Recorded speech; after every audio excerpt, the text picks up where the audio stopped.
உங்கள் படைப்பாற்றலை வெளிக்கொணர dress bro பயிற்சி புத்தகம் உதவும்.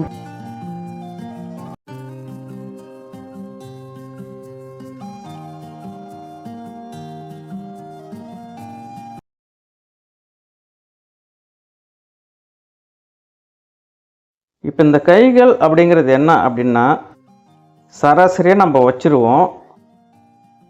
ஒரு 6 இன்ச்சு உங்கள் வாடிக்கையாளர் உங்ககிட்ட கேட்குறாங்க. சில வாடிக்கையாளர் வந்து பார்த்தீங்கன்னா, எனக்கு ஒரு 14 இன்ச்சு வச்சு கொடுங்கன்னு கேட்பாங்க. சில பேர் வந்து பார்த்தீங்கன்னா, எனக்கு 16 இன்ச்சு எனக்கு வேணும் அப்படின்னு சொல்லி கையிறக்கம் கேட்பாங்க. இன்னும் சில பேர் வந்து எனக்கு ஒரு 21 இன்ச்சு வரைக்கும் எனக்கு வேணும் அப்படின்னு சொல்லி கேட்பாங்க. ஆனால் கை இறக்கம் உங்களால் தீர்மானிக்க முடியுது. ஆனால் கை டைட்டை மட்டும் உங்களால் எப்படி கண்டுபிடிக்க முடியலையே அப்படிம்பீங்கள, அதுதான் இன்னைக்கு உண்டான பயிற்சி பாடங்கள். இங்கே சின்ன ஆம்கோல், கை இறக்கம் 6 இன்ச்சு. ஃபஸ்ட்டு ஒரு கோடு போட்டாச்சு. அடுத்தது ஆம்கோலுக்கு உண்டான 1/2 இன்ச்சு ஒரு கோடு போட்டுட்டோம்.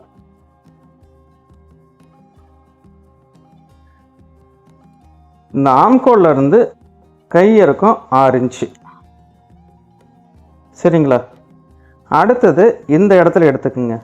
இங்கே சின்ன ஆம்கோல் அப்படின்னு சொல்லி இங்கே மேலே 3 இன்ச்சு நான் கொடுத்துருப்பேன். 3 இன்ச்சு இங்கே இருக்குது. அதை இங்கே ஒரு கோடு மட்டும் போட்டுக்கலாம். சரி, முதல்ல இந்த 2 கோடையும் போட்டுக்கலாம். இதில் எதையும் அதிகப்படுத்த வேண்டாம். இந்த கணக்கை புரிய வைக்கிறதுக்கு எக்ஸ்ட்ரா கோடு போடக்கூடாது.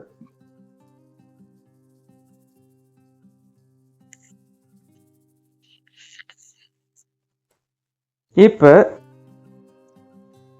இந்த கீழ் கோட்டில் இருந்து ஒரு 4 இன்ச்சு, அடுத்த கோடு ஒரு 4 இன்ச்சு,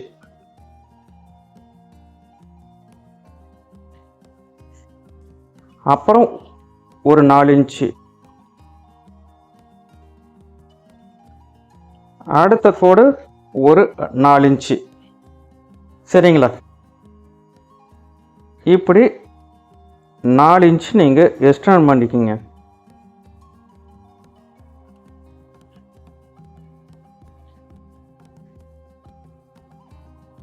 நீங்கள் புக்கு வாங்கும் போதே உங்களுக்கு தனியாக வீடியோ நான் கொடுத்துருவேன். அந்த வீடியோக்கெல்லாம் காசே கிடையாது.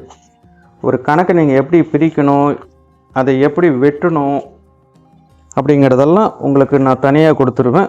புக்கு மட்டும்தான் அமௌண்ட்டு. மற்றபடி உங்களுக்கு எக்ஸ்ட்ரா இருக்கிற ஐடியாக்களெல்லாம் உங்களுக்கு யூடியூப்பில் வந்துக்கிட்டு இருக்கும். சரி, இப்போ இந்த கோட்டெல்லாம் நம்ம கவனிச்சிட்டோம். சைஸ் என்ன அப்படின்னு பார்த்துக்கலாம். ஒரு 36 இன்ச்சு அளவு. ஆம்கோல் அளவுகள் எவ்வளோ அப்படின்னு பார்த்தீங்கன்னா 8 இன்ச்சு. அப்போ 16 இன்ச்சு உங்களுக்கு ஆம்கோல் அளவுகள். அதிலிருந்து 1 இன்ச்சு கழிச்சுட்டு இந்த இடத்துல வைங்க.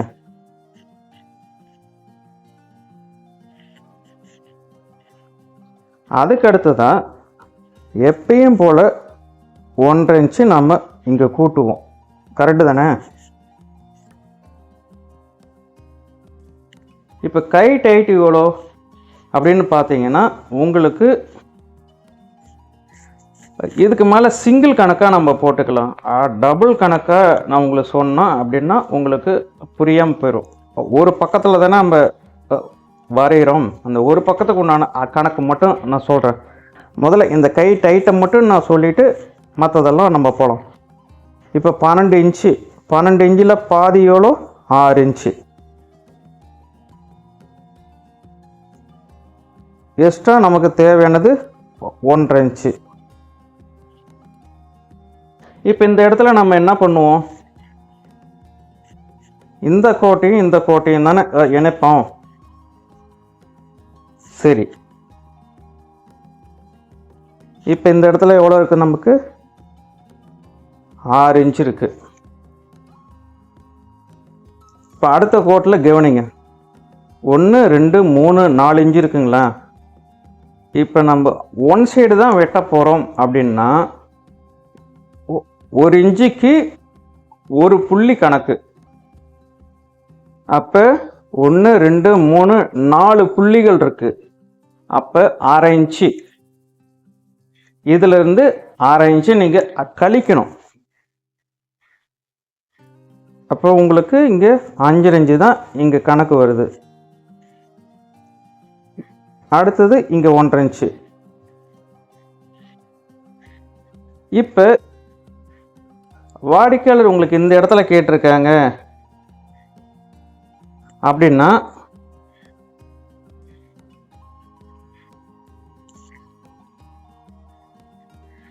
இந்த கோட்டையும் தான் நம்ம கணக்கு பார்க்கணும். அப்போ தான் நமக்கு ஒரு அமைப்பு நமக்கு இங்கே கிடைக்கும். சரி, இப்போ அடுத்ததாக என்ன பண்ணுறோம்?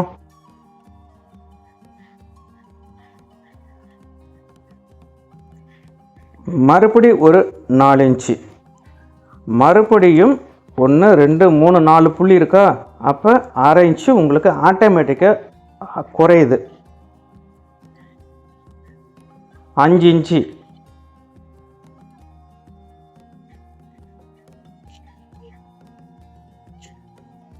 இந்த இடத்துக்கிட்ட எப்பயும் போல நம்ம கை டைட்டு. மறுபடியும் பாருங்க, 1 2 3 4 இன்ச்சு நீங்கள் கம்மி பண்ணணும். அப்போ 5 இன்ச்சு இருக்குங்களா? இப்போ 4.5 இன்ச்சு நம்ம பிடிச்சி தைப்பதற்கு 1.5 இன்ச்சு.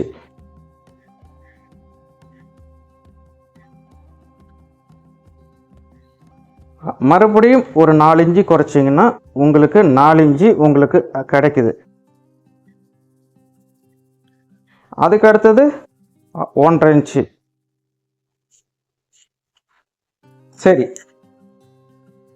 இப்போ ஃபஸ்ட்டு உங்ககிட்ட என்ன சொல்லியிருந்தேன்? இந்த 2 கோடு தான் உங்களுக்கு கை இறக்கணும்னா நீங்கள் இந்த 2 தான் பார்ப்பீங்க, சரிங்களா? அடுத்தது இதிலிருந்து இது வரைக்கும்னா நீங்கள் இதை தான் நீங்கள் பார்க்கணும்.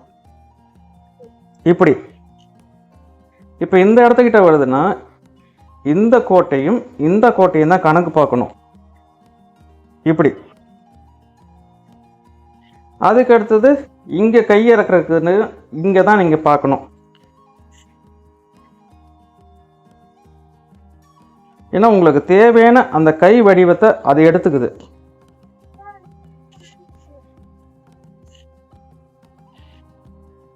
நீங்கள் இப்படி வச்சுக்கணும். அடுத்த இறக்கத்துக்கு இங்கேருந்து இது வரைக்கும் நீங்கள் கை கணக்கு போடும்போது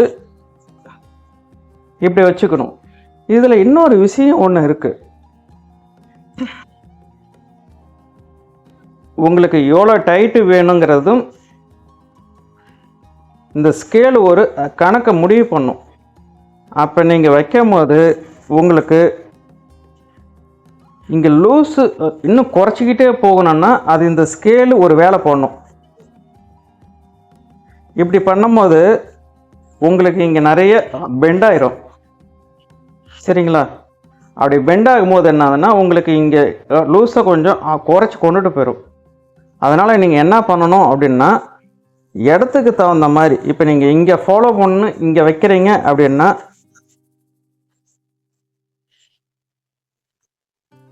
இந்த ஸ்கேலையும் ஒரு சென்டராக மாற்றுங்க. ஓரளவுக்கு உங்களுக்கு ஒரு அமைப்பு கிடைக்கும் நமக்கு. அதுக்கு அடுத்தது நீங்கள் இதை தான் ஃபாலோ பண்ணுறீங்க அப்படின்னா மறுபடியும் இது சென்டராக பண்ணுங்கன்னு நான் சொல்ல மாட்டேன். உங்களுக்கு தேவையான அமைப்புகள் கரெக்டாக கிடைக்குதான்னு ஃபஸ்ட்டு பார்த்துக்குங்க. அதுக்கு இது நீங்கள் அட்ஜஸ்ட்மெண்ட்டு நீங்கள் தான் இப்படி பண்ணணும். புரியுதுங்களா? ஒரு சின்ன ஐடியாவுக்கு தான் உங்களுக்கு வந்து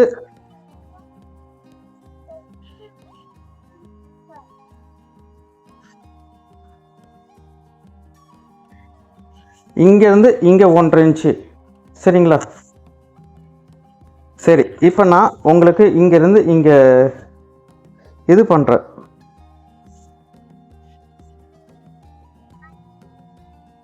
நல்லா பார்த்துக்குங்க. இந்த கோட்டையும் தான் நான் ஜாயின் பண்ணுறேன்.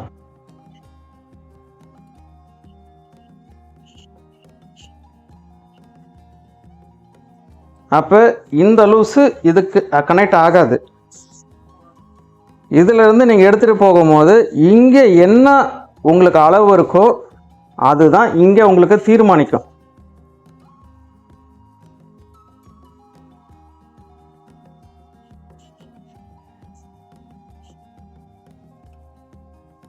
இந்த முன்னாடி கை டைட்டு தான் உங்களுக்கு இங்கே எவ்வளோ வேணுங்கிறத இது தீர்மானிக்கும்.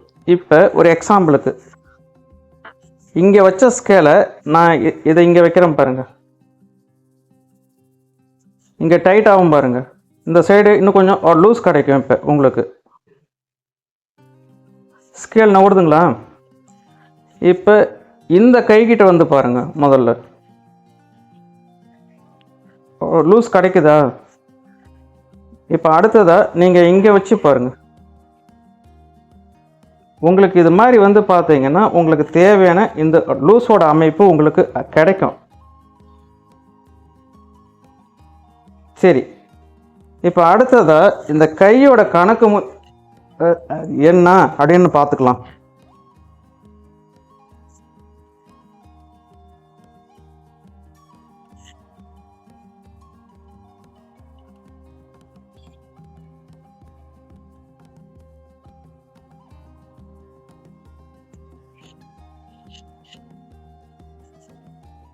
அடுத்ததாக இந்த இடத்துக்கிட்ட கொஞ்சம் இப்படி வேணும்.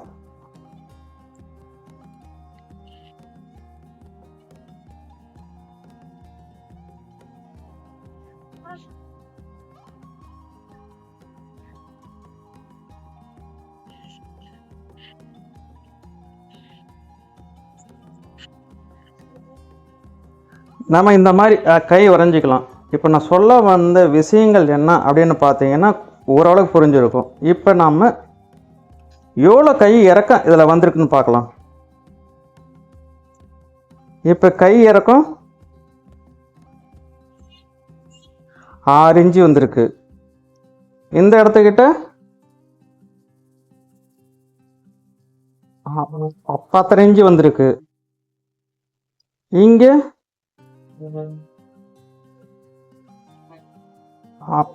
14 வந்திருக்கு. இந்த இடத்துக்கிட்ட 18 வந்திருக்கு. அப்ப இந்த இடத்துக்கிட்ட 22 வந்திருக்கு.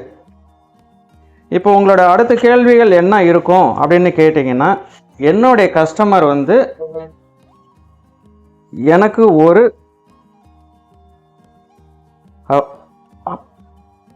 12 இன்ச்சு கேட்டிருக்காங்க அப்படின்னு நீங்க வச்சுக்குங்க.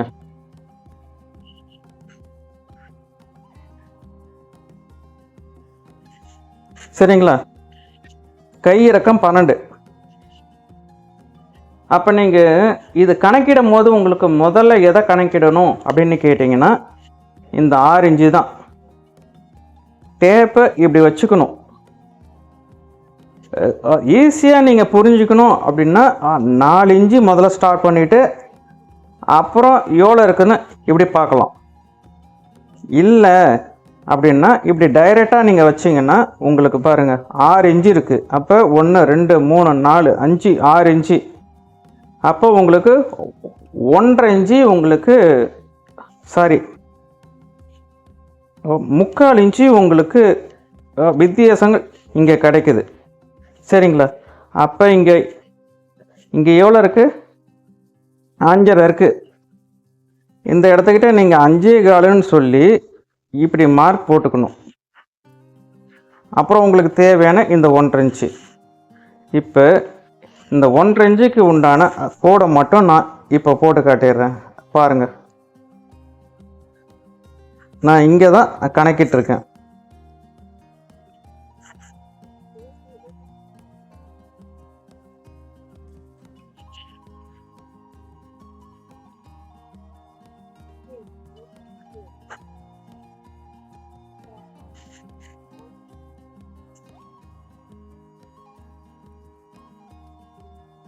எவ்வளோ டைட்டு? 12 இன்ச்சு. சரிங்களா? இப்படி தான் நீங்கள் வந்து இது கணக்கிட கற்றுக்கணும். உங்களுக்கு சிம்பிளாக வேணும் அப்படின்னா இந்த இடத்துல இருந்து இப்படி வச்சு நீங்கள் 4 இன்ச்சு 4 இன்ச்சுங்கிற மாதிரி கணக்கு வச்சு பார்த்து நீங்கள் புரிஞ்சுக்குங்க. முதல்ல உங்களுக்கு புரிகிற மாதிரி சிம்பிளாக இன்னொரு விஷயம் சொல்லிடுறேன். உங்களுக்கு எவ்வளோ இறக்கம் வேணும் அந்த கோடை முதல்ல போட்டுருங்க. இப்போ இவ்வளோ இறக்கம் இங்கே நான் போட்டிருக்கேன். எனக்கு 12 இன்ச்சு வேணும் முடிவு பண்ணிட்டீங்க. அப்போ நீங்கள் அடுத்ததாக செய்ய வேண்டியது என்னென்னா, இந்த 2 கோடை மட்டும்தான் நீங்கள் எடுக்கணும். எடுத்துட்டு இந்த 2 கோட்டுக்குள்ளே எவ்வளோ இருக்குதுன்னு நீங்கள் பார்க்கணும். அதை பார்த்துட்டு இங்கே ஃபஸ்ட்டு நீங்கள் எவ்வளோ லூஸு இங்கே வச்சிங்களோ இந்த லூஸிலேருந்து இதை அப்படியே கழிச்சுக்கணும். அப்படின்னா உங்களுக்கு தேவையான அந்த அளவுகள் கிடைக்கும். சரிங்களா? இப்போ இந்த இடத்துல பாருங்கள், 5.25 இன்ச்சு நமக்கு சென்டரில் தேவைப்படுது. சரிங்களா? இதுதான் நீங்கள் போடக்கூடிய கணக்கு முறைகள். அடுத்த வீடியோவில் நம்ம வேறு ஒரு வித்தியாசமாக பார்க்கலாம். நன்றி. உங்களுடைய கருத்துக்கள் என்னங்கிறத நீங்கள் சொல்லுங்கள். இன்னும் சிம்பிளாக இருக்கணும்னு நீங்கள் எதிர்பார்க்குறீங்களா, இல்லை இன்னும் கணக்கு நிறையா வச்சு எனக்கு சொல்லிக் கொடுங்கன்னு சொல்லி எதிர்பார்க்குறீங்களா அப்படிங்கிறதெல்லாம் கருத்துக்குள்ள அந்த பாக்ஸில் பதிவு பண்ணுங்கள். நன்றி.